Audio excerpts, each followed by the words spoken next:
Fatty alert, if I rate her, it's a 10. And go to work, do that again. Talk to Hey guys, we're glad we can be with you again. We're having a little bit of technical difficulty tonight. We're trying a whole bunch of new things for this stream. We're trying some new stuff for Sundays, and so just bear with us a little bit. If you're watching this after we've aired it, you don't know that any of that happened, but we do, and I feel obligated to apologize for it. So just bear with us. We're trying to get all this figured out. But having said that, we're glad to be with you. Glad to be talking to you guys again. Hope you had a great week. I know a lot of things have changed in the last since we last got together. We're in a 6-foot distance thing, which we're trying our best to get everybody on camera and not be as close as we should be. But we're doing that until the end of April, looks like. Which means we'll be back with you like this for the next month. School's out now until, and it's all going to be online until the end of May, which is creating its own set of difficulties and problems. And so I know there's a lot of concern out there, and the stuff on the news, the people testing positive is going higher. The number of deaths is going higher, and there's a lot of good information, scary information, a lot of misinformation out there. And so lots and lots of things have changed. Lots of things have happened since we saw you guys last week. But we are glad to be with you. Hope you guys are doing really well. And if you like this, if you liked it last week, tell others. Let's make sure we spread the word to the rest of the youth group, to the other folks that have come on Wednesday nights when we were able to meet together here in the teen room. Let those guys know. Yeah, that's right. Teen house. I did say teen room, didn't I? But when we had lots of visitors, when we had lots of new faces, let those folks know. Be inviting people to our stream. Let them know what we're talking about too. And add your comments to our live stream. If you're able to watch it with us right now, let us know. We're watching your comments on a screen over here that Michael's going to have to turn around for us. And Michael is behind the computer over there letting us know what's going on, taking care of us. Show us your thumb, Michael. Can you show us your thumb? Hey, Michael's thumb. So, we're going to dive into our discussion. If you've been with us the last couple of weeks, you know we've talked about things like stress and anxiety, and we're gonna start down our discussion this week and next week about depression.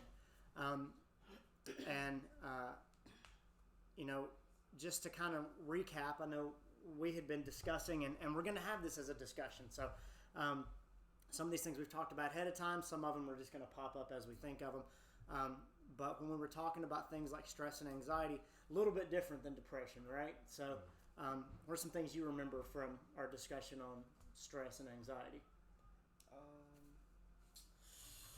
I would say that stress and anxiety kind of they correlate together to kind of get depressed or have depression. Sure. And what was the difference? We talked about some of the differences between stress and anxiety. Let's just start off with stress. What did we say stress was? Stress is like normally it intends to be like a short-term thing, just about a situation that's eventually just gonna pass away, and then you'll just forget about it, quote unquote, or per se. But then anxiety, it'll go on and it'll continue, and then it'll happen every situation that you'll come into. Like if you have like a test, then you'll have anxiety about every single test, but in life, you won't stress about every test, but you can have anxiety over it, I guess. Sure. No, I just now I was thinking about, maybe stress is like, if we're going to put it in terms of like explosions or fire or things like that, stress would be maybe something that flares up, or it's coming. So like maybe a bottle rocket, Yeah. that you can see the little fuse, right? Mm-hmm. Or you don't see it, but you hear it. Yeah. When I've been at track meets, you know, the runners take their marks and you see the guy with the gun, and you know it's coming, but every time it's kind of a jolt. So like that would be stress. Anxiety, I think would be seeing the fuse or hearing the fuse, but not knowing when it's going to go off, right? That it's just this consistent but not knowing when it's going to go off. Whereas depression can be all of those things, but is more like a raging fire, right? Yeah. That it's something that builds and grows, and it can have depression, or it can have anxiety and stress in it, but it would be like if depression were that fire and we took some fuses or some bottle rockets and threw them in the fire. Yeah. You know they're going to go off, and they're going to be heightened because of the depression, right? And so, you know, we talked the last couple of weeks about how these things can build on themselves and lead to depression, which is basically our plea to you guys out there to not let it get that far. And we're talking about depression not just in the clinical sense, but in the sense of just something that a psychologist would say, hey, you are experiencing depression. And we'll talk about the differences, but how stress and anxiety can build to a state of depression outside of any medical or biological or any kind of problems. We don't want it to get that far. And I think the overwhelming thing that we talked about, if you're experiencing stress and anxiety, was what? What are we supposed to do? What should you do? Pray and let others know. Right. Is let others know. Turning it over to God is a big deal, but letting other people know. I think somebody just said a teapot would be a good analogy too for stress or anxiety, and I think that's a great one as well. So, you know, we've kind of gone down this path the last couple of weeks about stress, anxiety, depression, but we really want to hit this idea of depression, and it has a lot of different parts to it. But I know you guys wanted to talk about the difference between what actually is depression and what maybe we use in our everyday language is depression. So why don't you guys talk about that? Okay, so basically the first point that we made was, the first question that we have is, what is depression? Depression is a common and serious medical illness that negatively affects how you feel, the way you think, and how you act. Depression is different from sadness or grief. With grief, you don't lose the feeling of self-worth. Well, self-worth. Yeah, self-worth. Yeah, worth. Okay, so basically what we were talking about earlier was basically like grief is it comes and goes and comes and goes. It's like waves, and basically it's of course you're gonna be sad about like losing someone or losing a job or whatever, but it doesn't always have to be the bad things. It could be good things that you're grieving about, like, oh, I remember when we went to this had these memories. That could be a form of grief. So you really don't feel like, oh, you don't, like in the deepest example, like you don't deserve to be on the earth, or you don't deserve this, you're not good enough for this, you're not good enough for that. So yeah, I think that's a big difference between depression and grief. Right. And we talked about, you know, when we were talking off camera and getting prepared for this, and we talked about how a lot of people will use the word depressed. How they'll say, "Oh, I'm so depressed right now." Oh, when that may not be what they mean. They're using that word interchangeably. It gets thrown around a lot, like the word when we talk about love, right? When we talk about, I love my wife, but I also really love this bottle, right? They're two totally different things, but we don't really have we do have the language to describe it, but I think a lot of times our culture speaks in, I won't say exaggerations, but we speak lightly of something that's probably more serious, right? And if you're out there and you're experiencing depression, clinical depression, if you're watching, share some of these things with us and help educate us about how that feels and what that's like. Because we're just going to give you a lot of information that we have pulled off of credible websites. American Psychiatric Association is a great one, and we're going to pull a lot of information off of that. But we kind of wanted to dispel this idea right off the bat that, what we're talking about and what some people might say is depression. Because sadness and grief are very real issues. And stress and anxiety can heighten those. And sadness and grief can be a part of depression. But they can also be separated from that. I can be clinically depressed and not be grieving about anything. I can be sad and not be depressed. I can also be depressed and not be sad. It just because you don't feel and we're going to get to those things, right? We talked about a lot of those things. Did you have something you wanted to add to that? I have a note to where it says, what is it? Feeling down from time to time is just like a normal part of life. So you're gonna feel sad from times, like any time in life, you're gonna feel sad. But when the emotions such as like hopelessness and despair just take hold and just are like more than you can bear, then that's when you can realize that you actually have like or not just like a problem, but like something's wrong and you might actually need to like get it checked out or just talk to somebody, as we said earlier. And maybe that's the importance of using the right language too. Is if I say, I'm just depressed, when you actually are, you lack the language to say it in a way that people understand. It's like, you always say that. One of our elders says time and time again, words matter. The way you say things matters. And I think that's very true. There are some situations where I think, let's just be conversational and communicate and figure things out.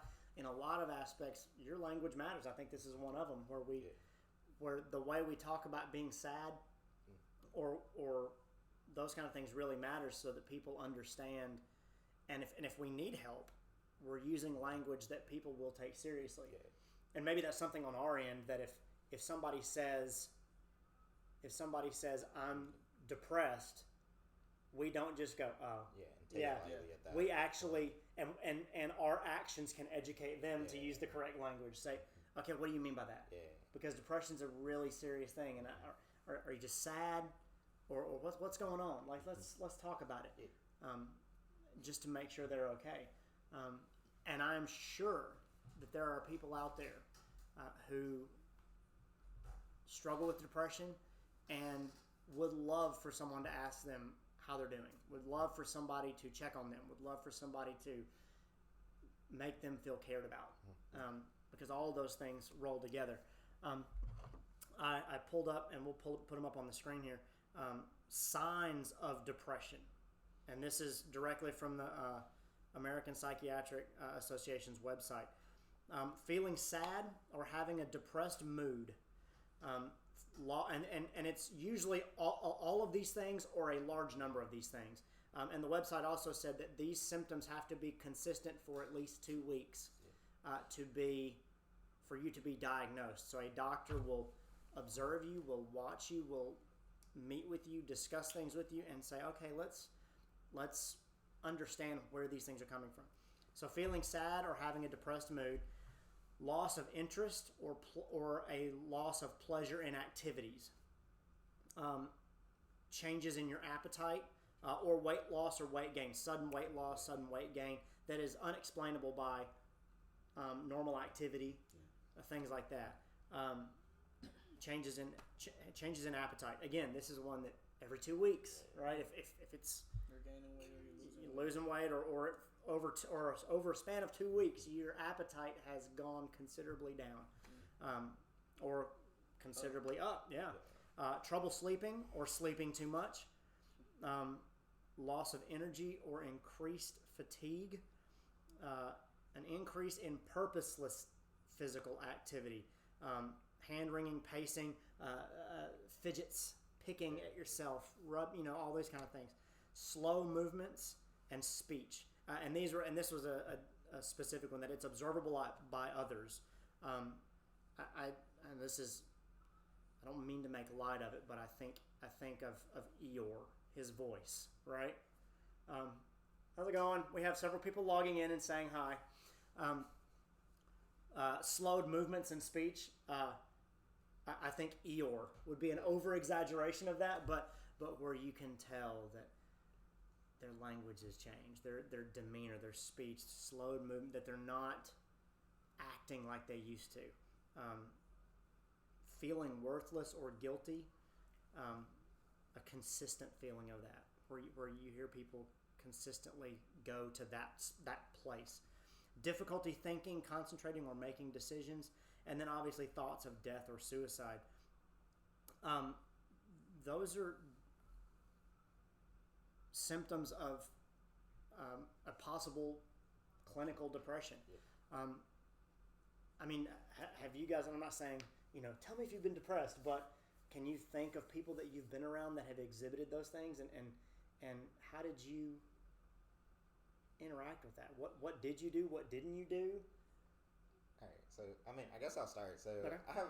I have a couple of friends that'll fake say that they're depressed and whatnot, but like when I actually encounter somebody that I can tell that they mean it, I'll typically continue to just try to be there for that person. Like I know that I can't be there with them 24/7, but I'll check up on them or text them every day, and they might not like it, but just for them to know that somebody's still there, just to acknowledge them and to know them for being them and just trying to get to know them at that point, then I guess that always helps. And I do that consistently just for anybody that I find that they say that they're not the happiest at a time, or they're feeling down or low, and then I'll also just pray for them, because praying helps a lot. And Sure, absolutely.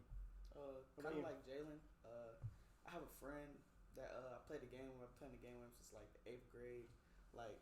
We've been best friends since 8th grade, and when I first met him, it was you could tell that he had something going on. That his family situation wasn't always the best.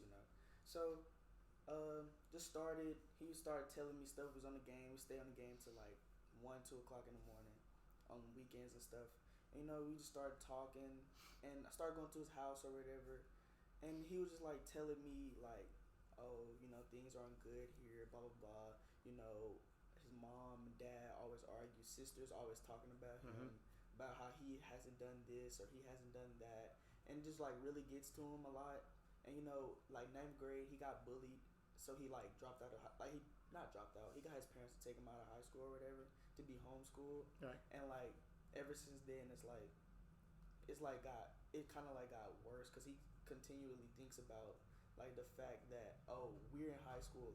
He'll ask me how was your day at school, blah blah blah blah, and I'll tell him, oh, it was fine, blah blah blah. And he would ask, oh, should I come back to school? Should I this? Should I that? And I was like, yeah, of course, you most definitely can hang out with us, because he knows some of my friends, like Gerald and Trent, them.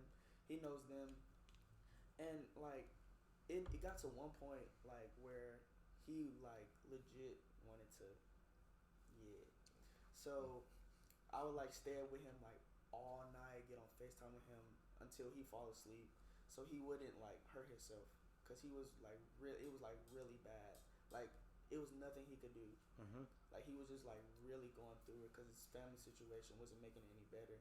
So yeah, and it was I was just always there at all times, from sun up to sundown. I almost definitely texting him, on the phone with him, on the game with him, talking to him, telling him, oh, it's okay, it's gonna get better, just believe in the process. And I was telling him good things, basically, to just not to just fill up his head, but just give him hope that he doesn't, that's not what he needs to do, that's not what he has to do for somebody to love him, somebody to really like to show his worth, if you get what I'm saying. Sure. I think that's probably a good spot for that first verse that we have. You know, he was talking about letting his friend know that things aren't as bad as he thinks they are. And you had one of those verses from John 16, I think. Yeah. Was it going? I think Michael can put that up there for us. Yeah. It says, it says, "I have told you these things so that in me you may have peace. In this world you will have trouble, but take heart. I have overcome the world." I think that was the one. Yeah. Yeah, and in John 16, right there, you were saying that, I was thinking the same thing. I thought, wow, that verse is perfect.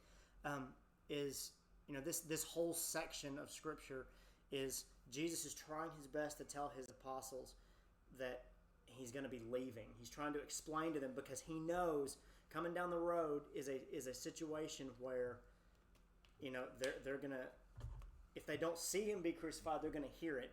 They're going to hear about it. They're going to be scattered. There's going to be people looking for them. And he's trying to explain to them that things aren't as bad as they think they are, right? And so he starts this whole chapter 16 by talking about what's going to happen and where he's going. And Peter makes a comment, tell us where you're going so I can go with you. And he says, no, you don't get it.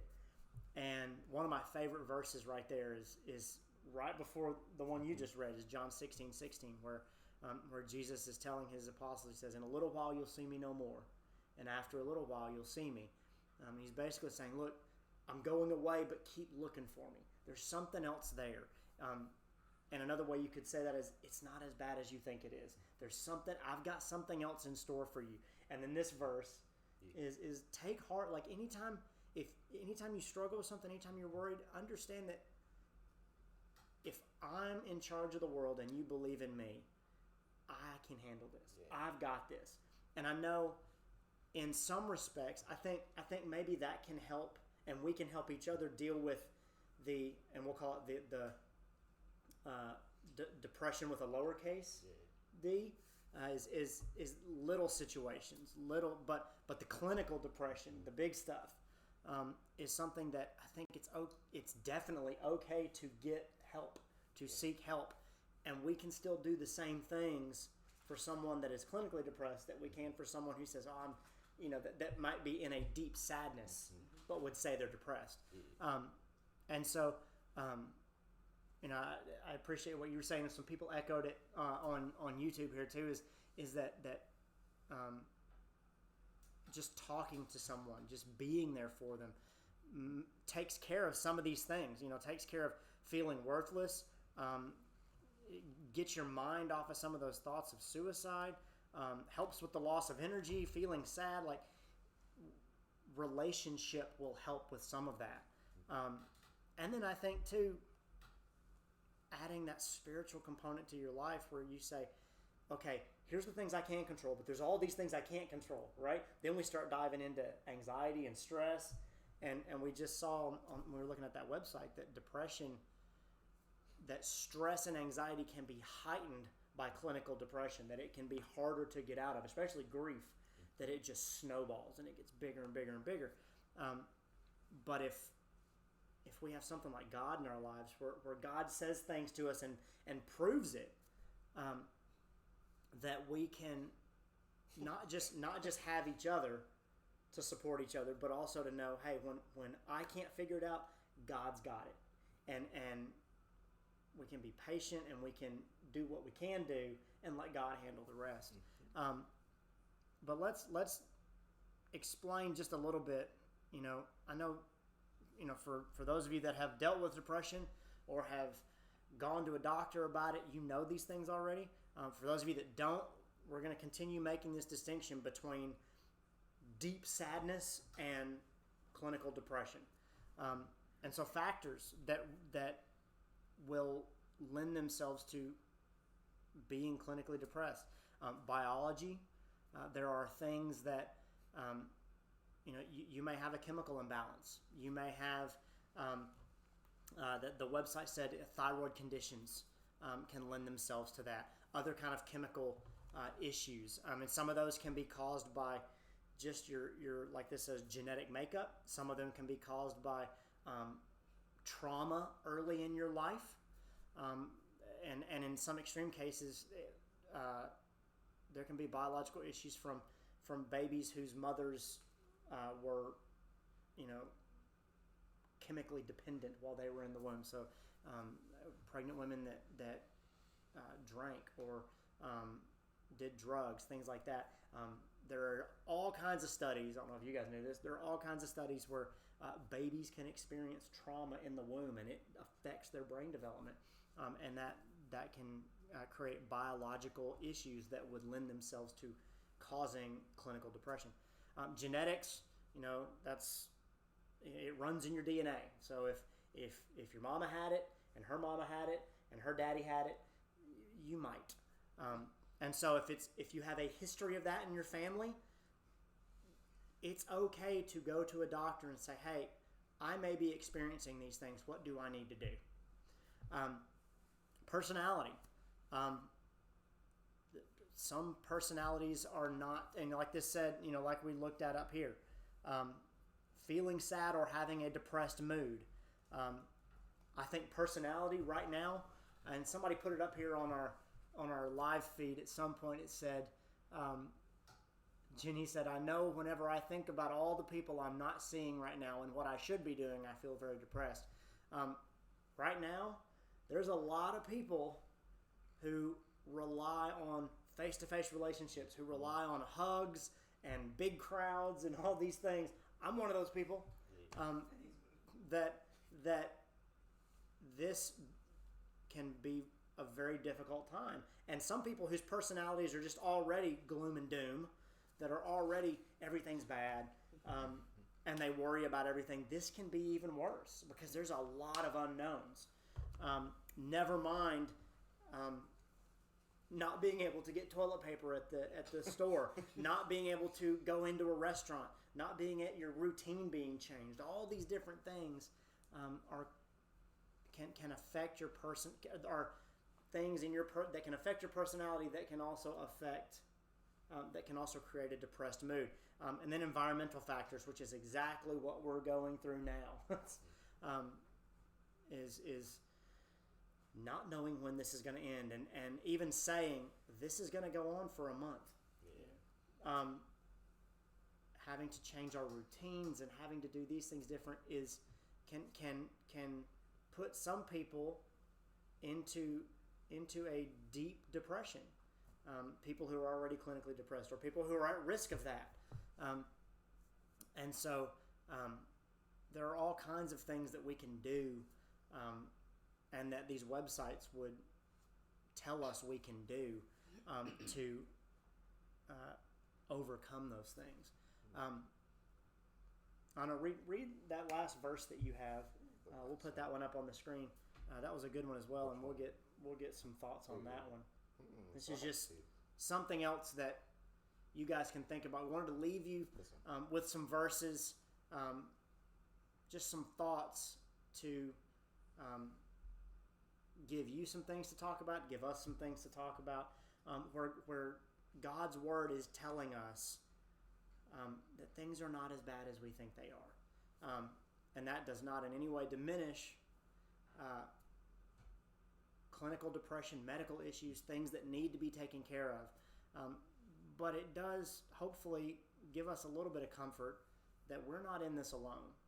And I think reading it on a page and us doing it are two different things, but us doing it reinforces the stuff that people read on the page. So read what you got there, and we'll continue our discussion. All right, and then it's John 10:10, and then it says, "The thief and the knife comes only to steal and kill and destroy, and I have come that they may have life and have it to the full." So he's talking about Satan, that the thief comes to steal, kill, destroy. That there are things in your life, and maybe depression is one of those things for some people, that it steals, it kills, it destroys, that it ruins your mood, steals your happiness, steals your joy, kills your appetite, like all these different things. And Jesus says, "But I've come to give you life, and for you to have it to the full." What does something like that mean to you when you hear a verse like that? What does something like that mean to you? That God came to give you life to the fullest. Can you repeat it? I was listening. Read that verse again. All right, it says, "The thief comes only to steal and kill and destroy. I have come that they may have life and to have it to the full."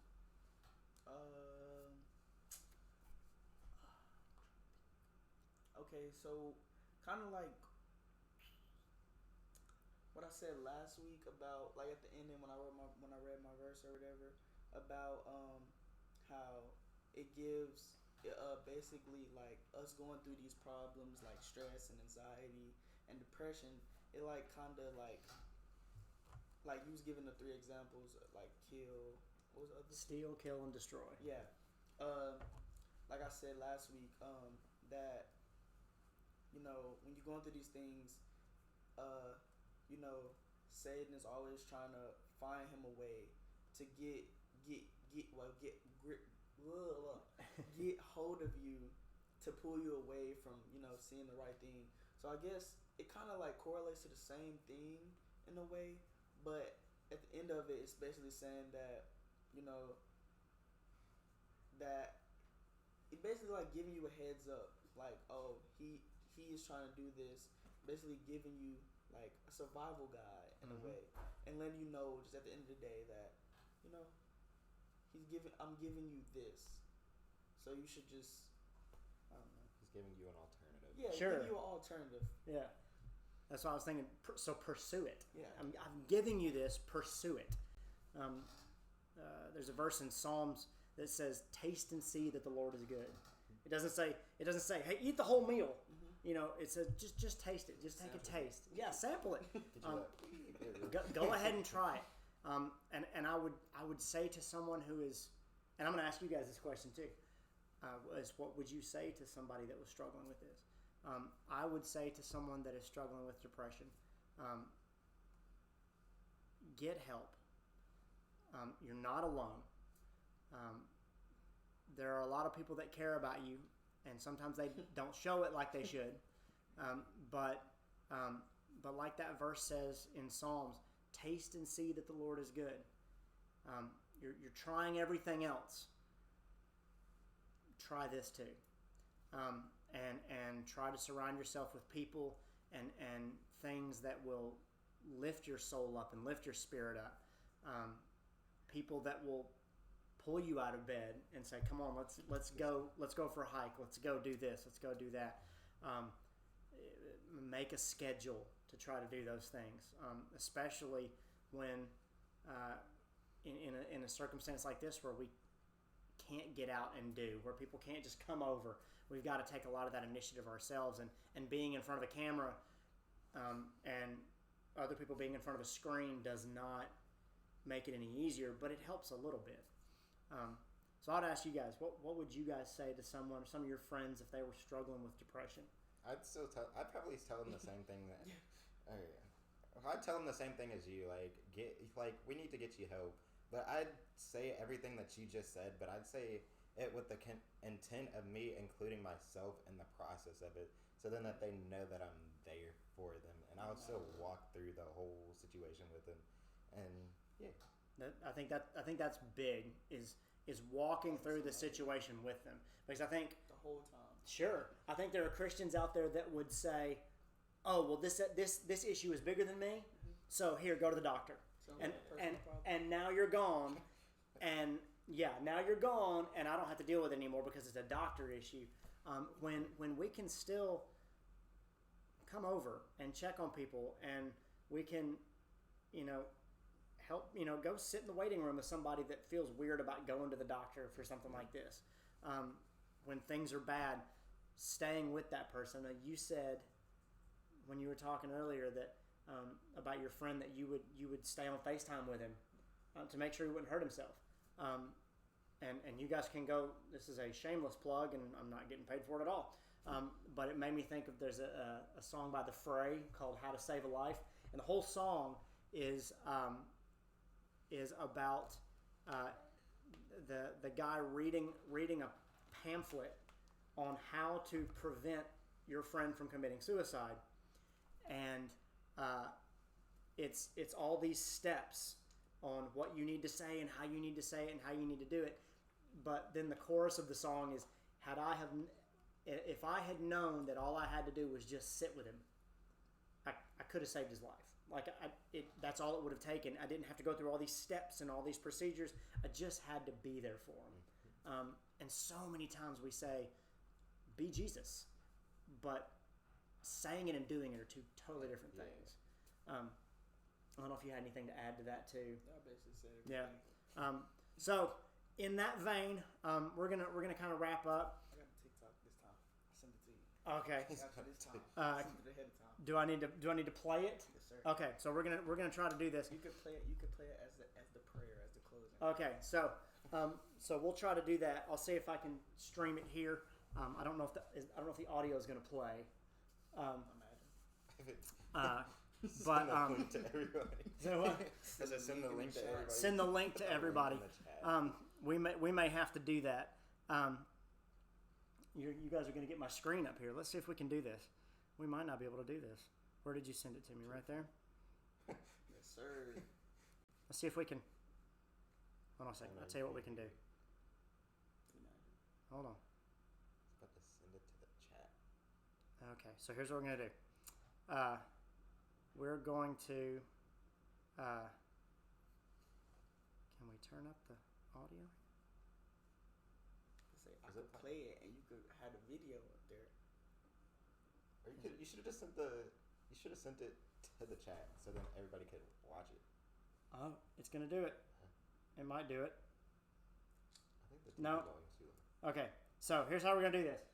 We're going to try to. I bet you we can do it. Don't you guys love our technical difficulties here? So, do you have it too? Yes. We're going to see if we can hit play at the same time here. Okay. And maybe we can play it and you can put the audio right here.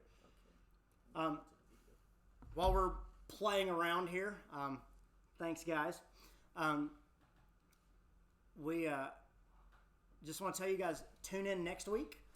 We're gonna continue our discussion on depression and talk about in more detail what to do, how to do it, a Christian response to depression, and again how to help people who are grieving or who are just in a deep sadness, and how to help people that are clinically depressed, and what we can do and how we should respond to those things. And so thank you guys for joining us.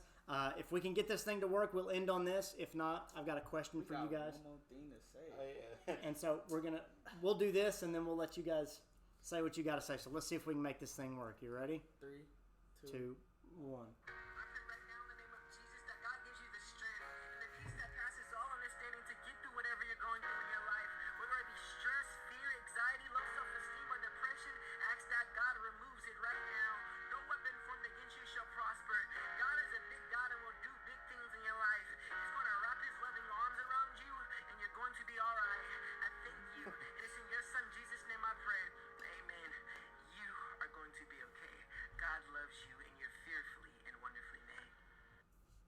Okay, that was pretty close. Pretty close. So we will. I tell you what. Next week we'll have that in the end of our video. We'll do it again, so that we can all get a. So we can all have. We can see that like we meant to. Like we need to see it, and we'll prove that we can do this right. But thank you guys for tuning in. Make sure you subscribe if you have not subscribed to this channel. And hit that like button. Make sure, hit the like button. Hit the little notification bell so that whenever we go live again, you'll get a notification. Especially during times like today where we went live, the computer froze up and we had to restart everything. You'll get a notification when we go live again. So you guys had some things you wanted to add, and I wanted to ask you guys a question real quick, and then Okay. We got YouTube videos on the way. You know, we got chip challenge, and we got a vlog that happened this weekend. Well, not weekend. Yesterday and today. So yeah, be looking out for those. You know, by the end of the week, you know, we're gonna put the link in the description below. You know, subscribe, like, comment, and hit the notification bell, of course. Yeah, there you go. So we got content coming, is what you're saying. Yes, Lots of content. Yes. Here's what I wanted to leave you guys with, and I was trying to make a cool little logo when I screwed everything up on the computer. But since we're talking about depression, and I've seen other people do it too, on their live feeds and things, I want us to end with some good news. End with something good. So the way we're going to do it is with a Jesus slant to it. I'm going to ask you guys, or whoever we've got up here from week to week, what's a way that you saw God working this past week? So this past week would include from the last time we streamed until now. So over the weekend, all that kind of thing. What are some ways that you saw God working this week? Some ways that I saw God working this week. Ooh. I'm putting these guys on the spot. So. Good question. Some ways that I've seen him work. I mean, he's kept me safe the entire week. I mean, we can say that he woke me up, and then I mean, we can also say he's brought me closer to some of my closest friends because I mean, the videos that y'all will see, he brought good relationships into my life, and I experienced that all through the week and every day of the week. So I mean, that's So shout out to my friends out here and then over there, and then I mean, I would say, just keep just keep like my mom sane, I guess, because she's like one of those like, what for the corona thing, like if you have these, it'll be harder on you or whatever. She's like one of those, and she's like really stressed out about it and like very anxious about like just her having to go to work, and like it's cases like at her like near her job, and like her just staying safe, like because they say like the thing that she does is like very at risk of like getting it. So I guess I would just say like just keeping her sane and like not having her like so down and depressed, because like we were saying, so I would say that's one way I've seen him. For me it was Sunday morning, getting to we did our live stream last week, and we were testing all this equipment for our RAVEstream here, and then Sunday we moved it all over to the auditorium, and we did it for the whole church, and getting to see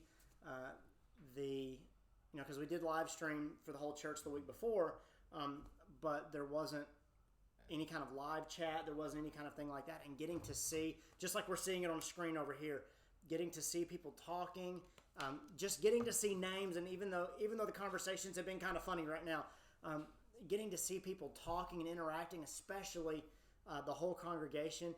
And I know it was, and it's not about the numbers, but it was what the numbers represented on Sunday, was getting to see, when we started the countdown timer, getting to see people logging in, and getting to see people talking and realizing, oh, hey, we're all still together. Like, we're all still here. And then the amount of people, I don't know. How many people were, I don't even know. So just on the YouTube feed, there were 120 concurrent viewers. And then on the Christian World Media side, our second stream, there were another 60, I think. I saw 200. And so, and the people that we had on YouTube were watching it with families, with 2 or 3 people in the room. So we had just about everybody, numbers wise probably, 300. but that was really encouraging for me. It was really exciting to see the way God was working in that. And there are all kinds of great stories out there, guys. If you go online and look up those kind of things, there are people doing amazing things. And I know there's a lot of haters out there. There's a lot of negativity out there. There's a lot of things that, people who will troll Facebook and Instagram accounts and just try to pick fights and do those things. But if you can find the good news, if you can find the silver lining, it doesn't mean you turn all that other stuff off. But it does mean that you don't just take the bad. You look for the good stuff too. And understand, just like these scriptures that Jalen read, that God is still in control. We were driving earlier today. I saw a billboard that just said, "We're going to get through this." Maybe that's what you need to hear. that's part of the reason that we're here, because we miss you guys. We miss the rest of our youth group family. We miss the rest of our church family. And we're desperately trying to find ways to keep ourselves active with you. And we're coming up with new ideas every day. And so I know for me personally, I've talked to other youth ministers in the area, and we're going to try to do some things and come up with some things. Some of the things that we've missed during the school year, we're going to try to make up for over the summer. So I hope you guys are planning on being back together when we can get together. But by middle of next week, you guys will be starting online schoolwork. If you're not homeschooled, homeschool folks, you're already doing it. Props to you. Way to go. But you'll already be back to online school and doing those things. Stick with it. And we'll see you guys next Wednesday night. We'll continue our discussion, and we're excited to talk to you guys about what's coming next. So thank you guys, and we'll talk to you next week. See ya.